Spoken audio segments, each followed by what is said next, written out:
made up my mind that in the United States, I think something about the Oriental, the true Oriental should be shown.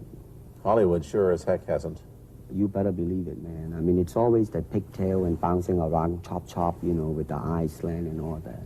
And I think that's very, very out of Is it date. true? So I'm not gonna lie, this has been and will be one of the truest statements about how representation of Asians in media made me feel growing up.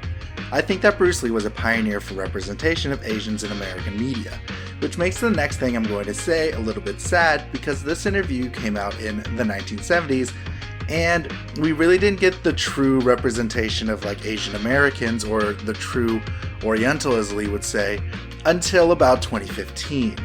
We have had strides in Asian representation. We have movies like Crazy Rich Asians, Always Be My Maybe, and The Farewell telling Asian stories that are relatable to everyone.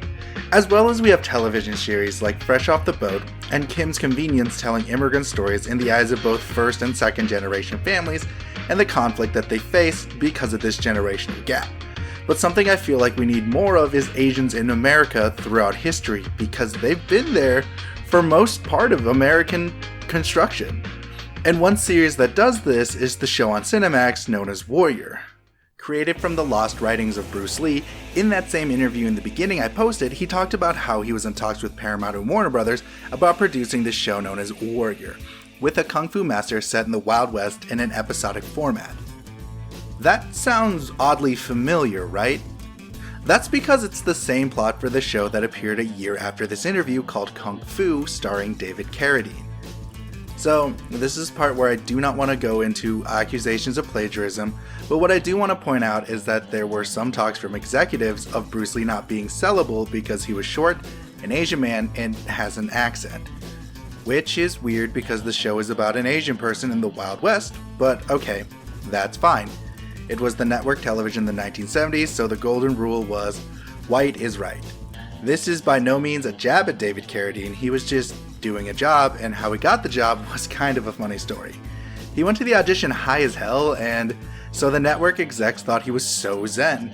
So again, execs during this time were just looking for a person to play a good stereotype.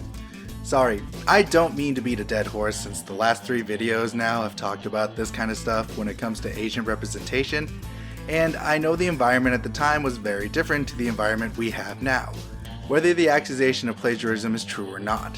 You have Bruce Lee's widow, Linda, saying they were, while other big TV execs say they passed on Lee's work and that the idea of Kung Fu came from someone else. And then there's the rumors that Lee wanted to focus on his cinema career and not go back to television. Let me ask you, however, about the problems that you face as a Chinese hero in an American series. Have people come up in the industry and said, well, we don't know how the audience are going to take a non-American? Well, such question has been raised. In fact, it is being discussed, and that is why the Warrior is not going to be on. I see. You see, because unfortunately, such thing does exist in this world. You see, like I don't know, certain part of the country, right, where like they think that business-wise it's a risk, and I don't blame them. I mean, we're never really going to know. So Warrior fell into a realm of forgotten ideas by Bruce Lee. It wasn't until 2015 when Perfect Storm Pictures and Bruce Lee's daughter Shannon wanted to produce it into an actual series, and Justin Lin, known for directing the latest Fast and the Furious films at the time, was hired to direct but ended up being a producer. And with the help of Jonathan Tropers, who was famous for another Cinemax series called Banshee, watching interviews for the series before its 2019 premiere, you can tell that there was a passion project for everybody involved. For Shannon, it was because of her father's legacy. When it comes to Justin Lin, he wanted to make a show with representation. And for Jonathan Troper, he was a huge fan of Bruce Lee, and I honestly think that made something that was a combination of the 3 people's views of what the series should be. It's based on the writings of Bruce Lee at its core, but you can definitely tell this show is more of a homage or love letter to Bruce Lee and all of his works. No longer being an episodic story, but a story with an overarching narrative, but also still keeping that kind of episodic feel, having each episode feel like its own small movie. Warrior is set in the 1800s of San Francisco during the Chinese-Tong Wars. It tells the story of Assam as he travels from China to find his sister who fled to America, only to find that America isn't what it's all turned out to be, with hate crimes against Chinese immigrants on a daily, as well as anti-Chinese immigration sentiment is running large as the working class believes they're taking their jobs, with government officials saying Eastern immigrants are bringing disease, drugs, criminals to their country. You come into our country. You take our jobs. You rape our women and children. You bring all these fucking diseases.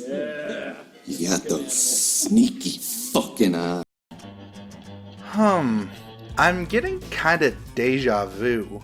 When Mexico sends its people, they're not sending their best. They're not sending you. They're not sending you. They're sending people that have lots of problems, and they're bringing those problems with us. They're bringing drugs, they're bringing crime, they're rapists, and some, I assume, are good people. Oh yeah, that's right.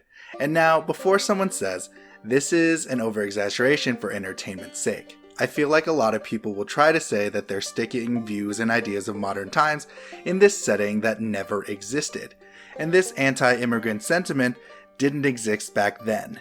Well, folks, it's time for a little brief history lesson. We need to talk about the relationship between Asian people and America in the 1800s. Although there were Asian immigrants who traveled to Hawaii in the 1930s of Chinese, Japanese, and Filipino descent, the big boom of Asian immigrants coming to America wasn't until the 1850s thanks to the gold rush, which they said in the 1940s there were only about 400 Chinese immigrants, but in 1950 that number was 25,000, over 16 times more than the decade before. This boom led to the rise of the idea of the Yellow Peril. The term Yellow Peril refers to Western fears that Asians, in particular the Chinese, would invade their lands and disrupt Western values, such as democracy, Christianity, and technological innovation. However, ideas about Western progress at the time also included beliefs that were recognized as problematic today, such as white supremacy and the virtue of colonizing non-Western lands. So, in 1850, an article written by editor of the New York Tribune, Horace Greeley, wrote this about the Yellow Peril. They were uncivilized, unclean, and filthy beyond all conception, without any of the higher domestic or social relations, lustful and sensual in their dispositions. Every female is a prostitute of the basest order. The first words of English that they learn are terms of obscenity and profanity, and beyond this, they care to learn no more. And after this article, people would sprinkle this Yellow Peril ideology, which hit a boiling point in the 1870s, where despite the Burlingame Treaty, which allowed migration of unskilled Chinese laborers to America, this led to white workers to try to tell the government to stop allowing them to come in. Tensions ran high in California, which in 1871 led to the Chinese Massacre of 1871, where 500 white men lynched 20 Chinese men in Chinatown. And in 1882, the government passed the Chinese Exclusion Act. Not only did this ban immigration from China, but it also did not allow immigrants of China living in America to get citizenship. The Chinese Exclusion Act was the first law to attack one kind of race and ethnicity. I know throughout the years we've had things recently like the Muslim ban a few years ago, but what makes this law so raw and weird is the fact where the thought of the Muslim ban was to stop refugees coming from countries that had a high Muslim population from coming to America. It was low-key the idea that they would stop Muslims from American borders. While the Chinese Exclusion Act stopped not only immigration of Chinese immigrants from coming to America, but also in a sense dehumanized the Chinese immigrants already in America, not allowing them to have citizenship or even own land. I know by now you're probably wondering, what does this history lesson have to do with the TV show whatsoever? Well, anti-Asian sentiment and political unrest is the center of the entire series of Warrior. Looking not only at the perspective of what the Chinese were going through, the Chinese are treated and seen like expendable cheap labor by the men of industry, job-stealing foreigners by the working class Irishmen, and all the same by the police, to the point where the police knew they couldn't speak English, so when they would arrest a Chinese person, they would just write their name as John Chinaman. We see that the political bigwigs are both using growing xenophobia as well as the Chinese gang violence to push forward anti-Chinese laws such as the Chinese Exclusion Act. We also see the struggle of the Irish working class facing an economic depression as they aren't getting work and seeing the hatred towards foreign laborers getting all the jobs. So understanding the time period and what is going on helps us understand the conflict between the Chinese and the Irish in the show. What makes this conflict so interesting is because throughout the series you see that these two different cultures are pretty much the same, just struggling to survive in a country that either doesn't want them or accepts them. This line in the final episode of season 2 really speaks to that. And where were you born, Mr. Leary? That's not the fucking point. So what is the point? The point is, my people bled for this country.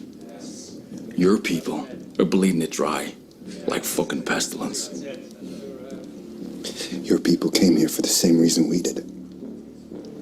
The cupboards were bare. People needed to feed their children. The only thing that's really different between them is the color of their skin. The Irish counterparts consider themselves to be true Americans because they fought for this country in the Civil War. This is one of the biggest major conflicts in Warrior. It's this racial divide and nationalism that's just boiling up. Doing research about the Yellow Peril of this time period and the anti-Chinese sentiment in immigration is in fact disheartening, but at the same time also not very surprising with how we view immigration of foreigners in America now, and more specifically, how we have treated all the different kinds of Asian people. In the beginning of the year, watching the first episode of Warrior, I wouldn't have batted an eye at all at anti-Asian sentiments such as verbal abuse, such as calling them animals and that they're carrying disease, or physical attacks on Chinese people just for being Chinese. I would have just seen this as dramatic tension that was building up for later on in the series. But 2020 was weird because it made some of the messages of Warrior more relevant than they were ever meant to be. All thanks to the rise of Asian hate crimes because of the coronavirus. So, what is the coronavirus? Coronavirus disease 2019, COVID-19, is caused by a new coronavirus first identified in Wuhan, China in December 2019. Because it's a new virus, scientists are learning more each day. Although most people who have COVID-19 have mild symptoms, COVID can also cause severe illness and even death. Some groups, including older adults and people who have certain underlying medical conditions, are at increased risks of severe illness. Okay, so now what is the reason why Asian hate crimes peaked? Well, the first known case of the virus was found in China and would snowball into calling this thing the China virus or the Wuhan virus. This term was then used by President Trump, who would continuously call it that. When asked about how it could cause turmoil or possible hate crimes on Chinese people, he had this to say. Keep calling this the Chinese virus. There are reports of dozens of incidents of bias against Chinese Americans in this country. Your own aide, Secretary Azar, says he does not use this term. He says ethnicity does not cause the virus. Why do you keep using this? A lot of people say it's racist. It's not racist at all, no, not at all. It comes from China. That's why. It comes from China. I want to be accurate. Yeah, please, John, please. Are you I have great love for all of the people from our country, but we are back with an unexpected side effect of this coronavirus crisis: Asian Americans becoming targets of discrimination. The FBI recently issued a warning about a potential spike in hate. What are you doing in this country? Why doesn't she go back to where she came from? Oh my God. A racist-filled rant against a SoCal Asian family at a restaurant in Carmel has gone viral. Oh my God. Since the COVID crisis began, many Asian Americans have been targeted by racial slurs. Everything comes from China. And even physical attacks. We're being attacked. That's been happening throughout the country. Although WHO, the World Health Organization, named it COVID-19 so it wouldn't stigmatize a race, Dr. Mike Ryan, the executive director of WHO's emergency program, said this: "Viruses know no borders, and they don't care about your ethnicity, the color of your skin, or how much money you have in the bank. So it's really important we be careful in the language we use, lest it lead to profiling of individuals associated with the virus. This is the time for solidarity. This is the time for facts. This is the time to move forward together. To fight the virus together. There is no blame in this. All we need now is to identify the thing we need to do to move forward quickly. with the speed and to avoid any indication of ethnic or other associations with this virus. This quote becomes important when you realize that compared to the last year of 2019, the rise of hate crimes towards Asian Americans have gone up 850% or higher depending on sources. From an article, Anti-Asian Hate Crimes Jump 1,900%, Meng's Resolution, Denounce COVID-Driven Bias, passes House by Catherine Dunleavy, Associate Editor. According to the NYPD data, hate crimes motivated by anti-Asian sentiment jumped up 1,900% in the last year. There was only one reported anti-Asian incident during all of 2019 compared to 20 in the first half of 2020. Hate crimes against Asian Americans had been steadily decreasing throughout the last 3 years until the pandemic. In 2017, racially motivated incidents towards Asians only made up 2% of all hate crimes, and total reports dropped to 5 in 2018 and just 1 in 2019. The anti-Asian incidents this year make up 15.6% of all reported hate crimes, thus far making Asian Americans the third most racially targeted group following Black Americans and Jewish Americans. There were 2,583 reports of anti-Asian incidents throughout 47 states across the country from March to May. More than 70% of the incidents involved verbal harassment followed by shunning or deliberate avoidance because of race, at nearly 22%, and physical assault at nearly 9%. The increase was partially caused by the use of racially charged language by political leaders such as President Trump, who has used the term Chinese virus, Wuhan virus, and Kung flu when referring to the COVID-19. There is no way you could rack this up to just mere coincidence that the rhetoric that was being said from people in power, like President Trump, didn't spike up that percentage. I try not to put my personal bias on politics in my videos, but he started really hitting hard on it, calling it the Chinese virus after some would say he handled the start of this pandemic a little poorly? Originally calling it a hoax created by the left. So in a way to take the heat off of him, he would say China should answer for the rise of the virus rhetoric. Obviously, to me, I have more of a personal stake because I'm Asian. And I know what some people think. You said you were Filipino, so why would it matter it being called the China virus? Well, most of the American public doesn't see the different cultures of Asian people. That's how we got a Korean to play a Japanese guy on Heroes, and how a Filipino actor is playing a Malaysian in Crazy Rich Asians. Plus, there's always been that joke, all Asians look the same, so my faith in whether or not regular Americans can tell the difference is very, very low. Never felt anything like this before. This, just one of many incidents across the country now being reported. Asian Americans targeted for their race. Get out of our country! In Texas, this person yelling at a Vietnamese restaurant owner. Get out! And this man and his 2 children stabbed at a Sam's Club. The suspect, according to the FBI, thought the family was Chinese and infecting people with the coronavirus. In Minnesota, this note the tenants claim was posted on their door, reading, "We're watching you. Take the Chinese virus back to China." And I wasn't the only Asian person in my friend group feeling this sort of racial fear and anxiety. Friends ranging from Korean descent to Taiwanese descent, all thinking the same thing when we saw the rise of Asian hate crimes. Could I be next? In the world of Warrior, that is always in the back of the Asian characters' heads. Would I be verbally attacked or harassed just because of my ethnicity? And seeing the videos of real people doing this to actual Asian American people, this feels like a new version of Yellow Peril. But, like George Takei said in this interview, it's always been there, we just never talk about it. This gives this show depth that it probably wasn't planning on showing. I say this because Warrior's second season was filmed before the COVID pandemic, so it just happened to come out at the right time. So I've just spent a long time talking about why Warrior became more relevant and why it's important to talk about the history and relationship of Asian immigrants to America, because of the subtext within the show.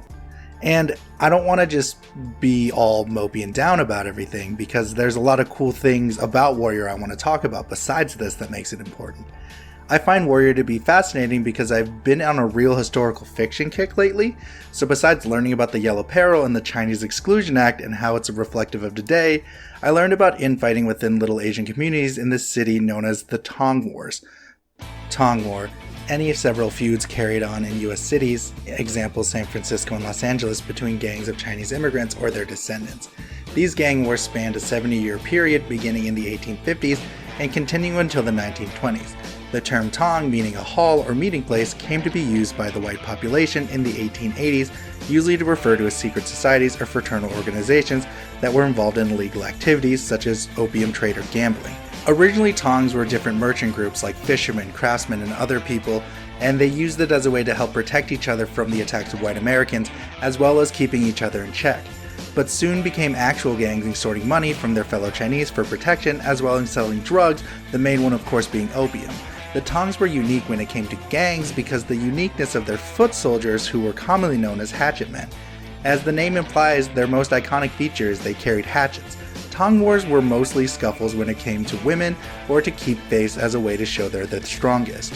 In Warrior, the Tong War is a grand scale thing that is extremely intricate, as the Long Z is trying to seize control of the opium trade from the Hop Wei. The tension running high and the fight between the two gangs, bodies from each side start piling up until the shaky treaty is made between them. Another aspect is the fictionalization of historical figures, one being Toy, who in real life was the first Chinese prostitute, and Madam. A Madam is an owner of a brothel. So while trying to research Toy, there isn't much about her, not even pictures, so this obviously would give the writer some creative liberties, turning it into more of a complex character who has an emotional depth. Another person of interest is the mayor of San Francisco, Mayor Samuel Blake, which appears to be based off of the mayor of that time, Maurice Carey Blake. Once again, there isn't much about the real mayor, so they took creative liberties, making him a flawed character who only cares about his position of power over the people's opinions. But now, I want to talk about the importance of Warrior when it comes to Asian representation. So a few months ago, I brought up Warrior in my Unpacking Mulan video essay. I can finally get into more detail about why this is important to me. Obviously, this isn't the first show with an almost all Asian main cast in the last decade. I mean, we do have Fresh Off the Boat on ABC and Kim's Convenience in CBC Canada. Those are lighthearted comedies, but Warrior's a drama centered around the Asian experience. Of course, we have had drama series like Marco Polo with a big Asian cast, but is centered around a white main character. But with Warrior, it takes the reverse role of Marco Polo, telling an Asian story around a white cast. Although the cast of Warrior is more split between Asian and white cast members, the main plot is following the main character Assam. But where I think Warrior is allowed to shine is having Asian representation not only in its cast, but it does go deeper than that. Looking through their IMDb page, you see that we've had Asian directors such as Dustin Yin, as well as Asian writing staff such as Kenneth Lin. Of course, they didn't write and direct the entire series, but it's nice to see some representation on the story about Asian people. Plus, this story is produced by Bruce Lee's daughter, Shannon Lee, as well as Justin Lin. Lin has always been a big push for Asian representation in cinema, which you can see from his list of films ranging from the all-Asian-led cast of Better Luck Tomorrow to The Fast and the Furious, putting Han front and center with the rest of the ensemble cast. The passion that they have for Asian representation can also be seen in the actors as well. Olivia Chang and Han Lee have been vocal on social media about how this is a great chance for Asian representation. I also thoroughly enjoy having a cast of strong female Asian leads. I say this because when you have a lot of American dramas or even action films, a lot of Asian leads, specifically females, get cast as the trope known as the silent Asian. The silent Asian trope is an Asian character who doesn't say much because it makes them more mysterious, dangerous, or weird. Examples of this are the woman from The Boys, Miho from Sin City, and the Yakuza member from Predators. Now, we can use the excuse that they're supposed to be silent because they're badasses. There is a Twitter thread from YouTuber Jimmy Wong that talks about this. It is one of those things where, yeah, it's cool to have a badass Asian character, but it's like, if they're a main character, I want them to have more depth. Before I knew it as the silent Asian trope, I called it the Jet Li effect. What I mean is Jet Li American movies in the 2000s were him just being a badass, not talking much, and so there really wasn't much depth to his characters compared to his other co-stars who ended up having depth. Two people you would think would have fallen under this trope are the characters of Atoy, played by Olivia Chen, and Mai Lin, played by Diane Duan. But they're strong cast members with depth, and at their core, they're the two sides of the same coin.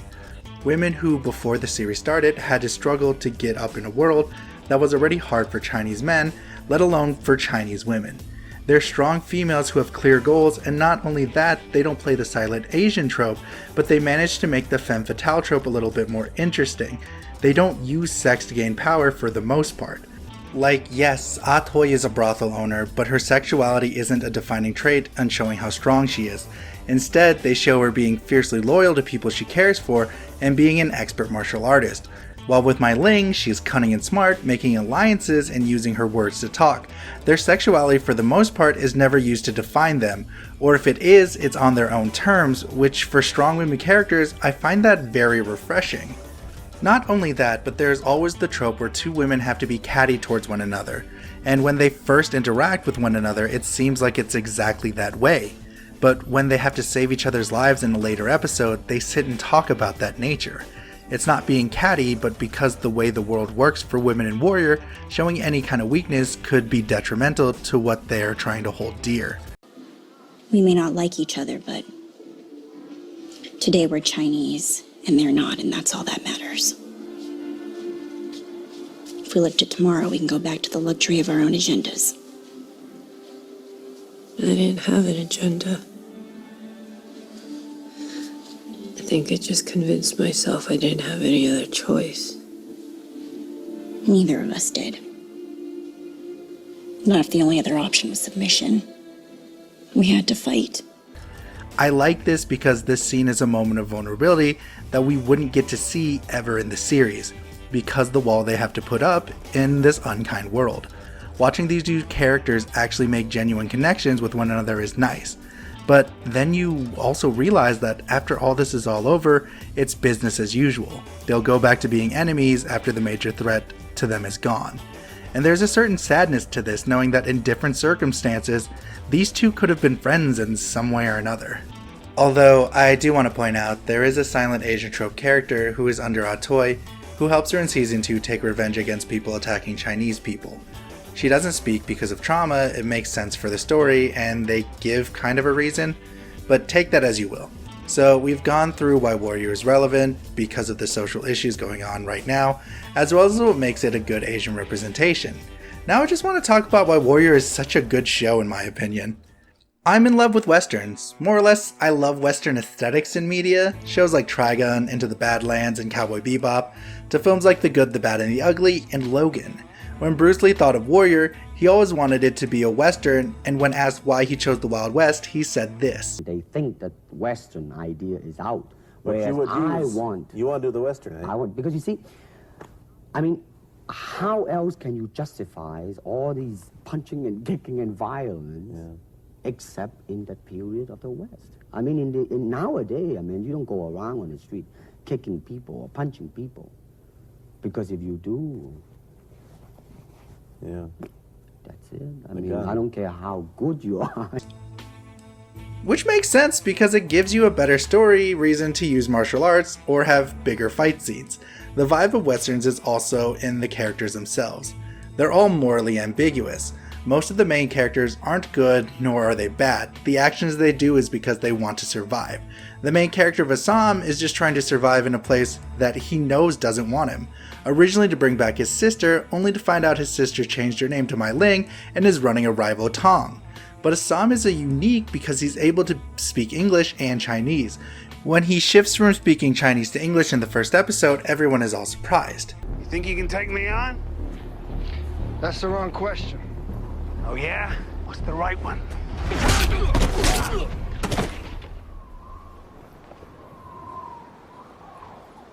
The right question is, do you really want to find out? And then you have the Irish mob leader, Dylan Leary, who if he wasn't written well, he would have just come off as generic bad racist Irish guy. But he has depth as well. Fighting in the Civil War and losing his children to disease, he feels he has a right for the people he believes deserves it. These men have done nothing to you. Everything's been done to them. You think their people wanted to come here? They were fucking dragged here in chains. They've paid their fucking dues, Mac. As far as I'm concerned, they've paid for their drinks too. Then you have the police officers that are in the center of all of this, and the two main officers we follow are Sergeant Bill O'Hara and Officer Richard Lee.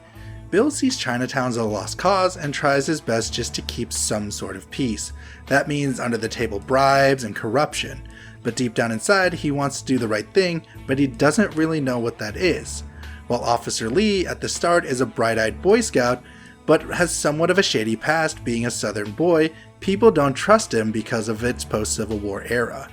But as he stays in the city, Lee falls down a dark path as Bill watches him lose his grip, feeling that it was all his fault. I haven't known you for very long, but I do know that you're better than this. I hope one day you actually believe that. You're young.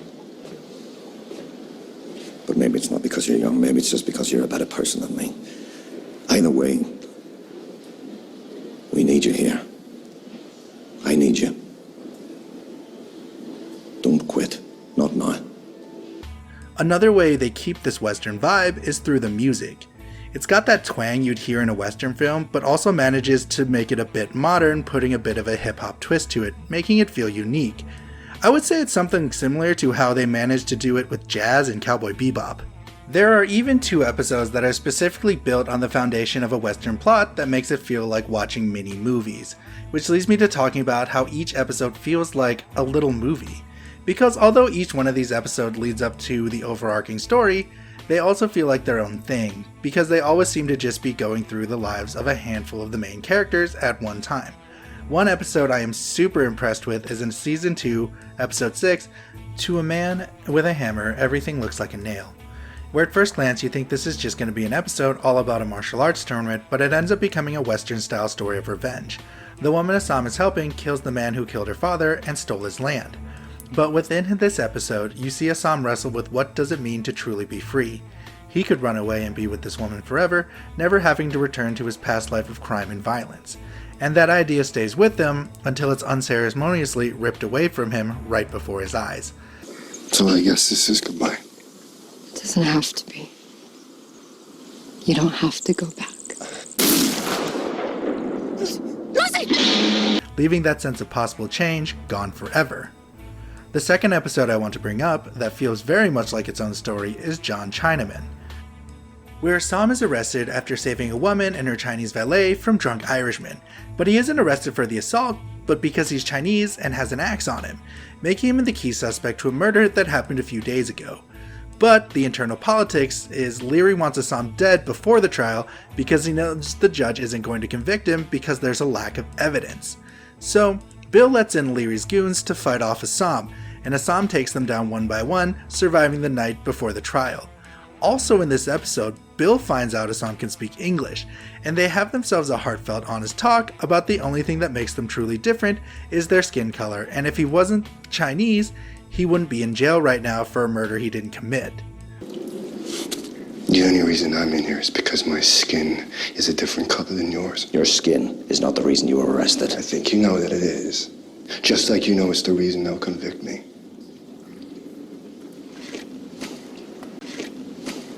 Strange.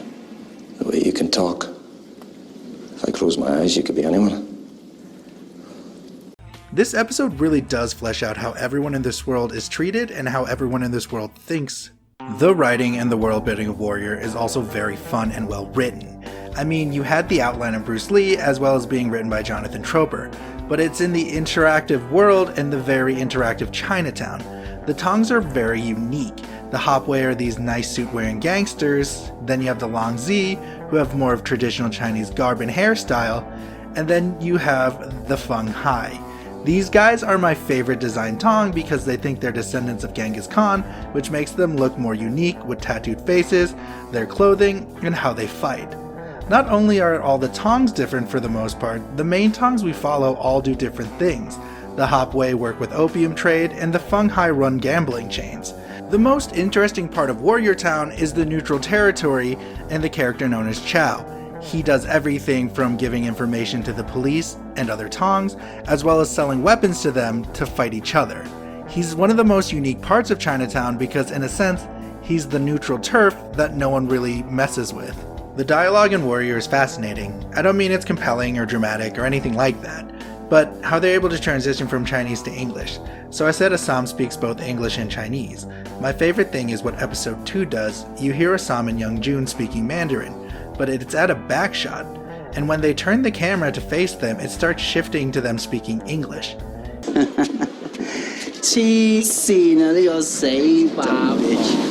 Not bad looking though. Am I getting sticky with her? It's a charming, subtle way to let you know that they're actually speaking Chinese in their world. They do this well because when they're around normal English speakers, they speak broken bad English. I find this to be a fun and unique way because you will rarely see them interact with English speakers, so when you do, how they show the shift from speaking English to speaking Chinese is fascinating. I think the acting here is phenomenal, with acting talents like Jason Tobin, Olivia Chen, and Joe Talsum. But my two favorite performances are from Andrew Koji and Hoon Lee. Koji, who played Assam, the main character of the series, originally meant to be the character Lee would play. He looks and has the mannerisms of Lee that feels natural and not like trying to be an imitation. He comes off both charming and charismatic, but he's also able to play the role of a serious when needed. How Koji got the role is so inspiring as well. He sent in an audition tape from his garage. Justin Lin and Shannon Lee were so impressed by this, and it landed him the job. Then you have my favorite character of the series, Chow, played by Hoon Lee. Hoon Lee previously worked with Chopper on his series Banshees, so I knew he had acting range. But what I love about Chow is that he's morally ambiguous. He's a man of business, and when you first meet him, you think he's selfish and he cares only for money. But as the series progresses, more and more about Chow's past and even his present life is unfolding, and you understand why he does the things he does. I was a slave for 11 years. Not a servant, not a coolie. Fucking slave. I think about the people I left behind. As far as I know, most of them are still there in Cuba, but not me. You know why? Why? Because I know I'm not a fucking slave. So by now I've talked about everything from the amazing acting, the historical background, and the rise of hate crimes. Let's talk about the amazing action and fight scenes in this series. Before finding out this is also a drama series, they promoted Warrior by just showing off a bunch of badass action scenes. And when I first saw them, I got really hyped. Episode 1 of the first season showed that we would be seeing some awesome fights, and with people like Joe Talsum in the series, you know there are going to be hard-hitting fight scenes, and it seems like there are at least 1 or 2 of them each episode. In Jonathan Tropper's show Banshee, he was able to have some solid action scenes, and he took these concepts and put them into Warrior. The reason why these fights work is a combination of things. First off, the choreography and the impact shown in the camera work is stunning. They know, although these fights are basically rehearsed dances, it feels so raw and real. Fights are life and death, one mistake could be your last. One fight I want to bring up is in Season 2, where Joe Talsum's Li Yang and Dustin Yin's Xing are facing off. Although this is a martial arts fight, this isn't a fight from a Shaw Brothers kung fu film. The martial arts isn't pretty per se, it's raw and it's gritty. Xing will do anything to win, and that means he's using anything from shattered glass on the ground to slash and stab at Li Yang, or even using a sword to try to kill him. I'm kinda mad at you.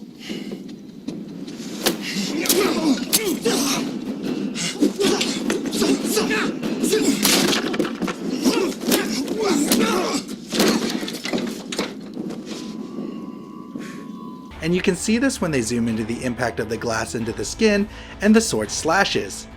Now, the next fight I want to go into is how they show emotion, and that is in Season 2, Episode 10's final fight, between Leary and Assam. The reason I want to talk about this one is because of how they're able to direct an emotional fight scene. When these two are going up against each other, each hit and blow isn't really about them. It's about their pride in their heritage. Assam is fighting for the will of all Chinese. The Irish have been attacking, while Leary is fighting to show the superiority of the Irish compared to their lower-waged rivals. Again, watching this fight scene, there's more to it than just two dudes fighting it out. It's two ideas clashing with each other. They show this by neither of them wanting to give up.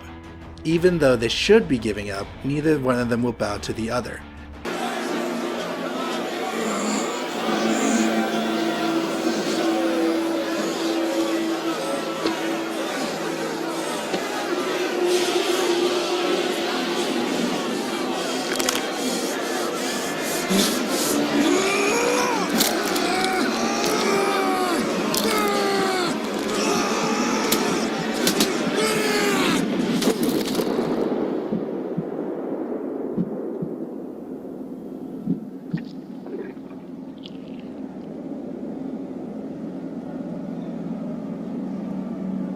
Finally, I want to talk about how they're able to film all-out chaos but know how to make sense of it.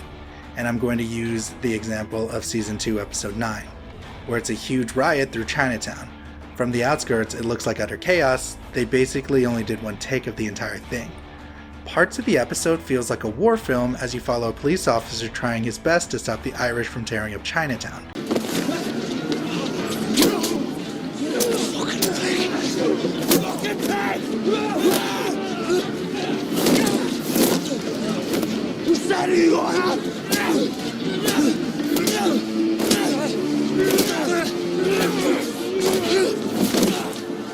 Then they're able to film an entire scene that feels like a home invasion, as well as the martial arts fights happening all around. But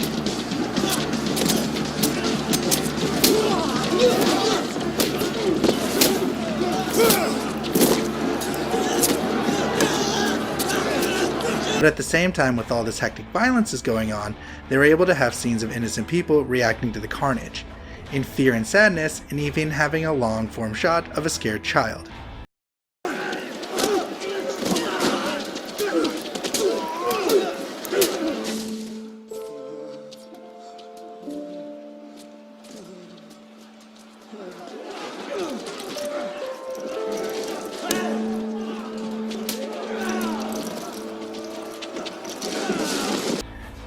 I started this video essay with a snippet about Bruce Lee talking about Asian representation in the 1970s, and how Warrior's original concept was created by Bruce Lee himself and was lost into obscurity until the 2010s.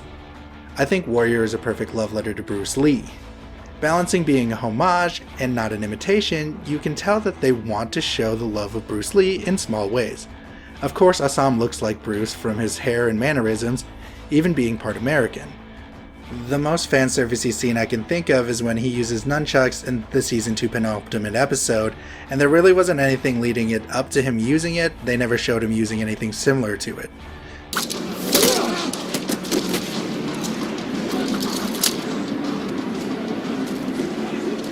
Gonna borrow these?